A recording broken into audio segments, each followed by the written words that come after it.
அஸ்ஸலாமு அலைக்கும் வரஹ்மத்துல்லாஹி வபரகாத்துஹு. சூரத்து தௌபா 34வது வசனம். வல்லதீன யக்னிஸூன ذஹப வல் ஃபில்லத, எவர்கள் தங்கங்களையும் வெள்ளிகளையும் சேமிப்பாக வைத்துக்கொண்டு வலா யுன்ஃபிகூனஹா ஃபீ சபீலில்லாஹ், அல்லாஹ்வுடைய பாதையில் நல்லறங்களுடைய விஷயங்களில் எவர்கள் செலவு செய்யாமல் இருக்கிறார்களோ ஃபபஷ்ஷிருஹும் பி அதாபின் ஹலீம், நபியே நீங்கள் அந்த சேமித்து வைத்திருக்கக்கூடிய அந்த தங்க வெள்ளி அந்த பொருளாதாரங்களின் மூலமாகவே நோவினை தரக்கூடிய வேதனை அந்த மக்களுக்கு உண்டு. எவர்கள் சேமித்து வைத்து அல்லாஹ்வுடைய பாதையில் செலவு செய்யாமல் இருக்கிறார்களோ அந்த மக்களுக்கு உண்டு என்ற சுப செய்தியை நன்மாராயத்தை கூறுவீராக என்று இந்த வசனத்தில் அல்லாஹு தாலா சொல்லி காட்டுகிறான். லம்மா நஸலத்து ஃபி ஹாதிஹில் ஆயா, இந்த வசனம் இறங்கிய போது நபித்தோழர் சௌபான் ரலி அல்லாஹு தாலானு அந்த ஹதீஸ் அறிவிப்பாங்க. இந்த ஹதீஸு ஜாமியு திர்மிது, முஸ்னத் இமாம் அஹமது போன்ற ஹதீஸு நூற்களில் இந்த ஹதீஸு பதிவு செய்யப்பட்டிருக்கு. இந்த வசனம் இறங்கிய அந்த சமயத்தில் நாங்கள் நபி ஸல்லல்லாஹு அலைஹி வஸல்லம் அவர்களோட ஒரு பிரயாணத்தில் நாங்கள் இருந்து கொண்டே இருந்தோம்.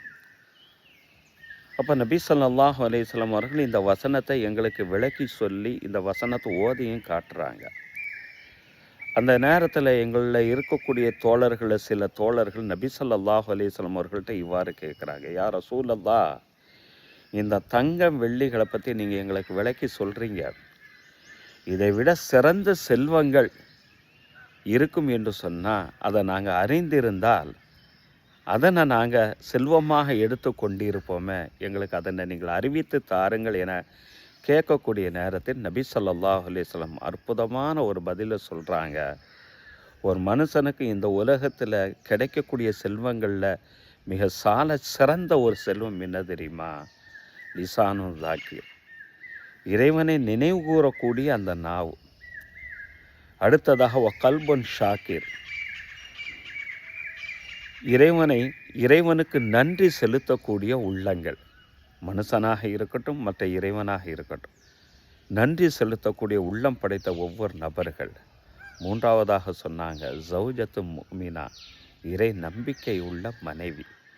எப்படிப்பட்ட மனைவி தெரியுமா?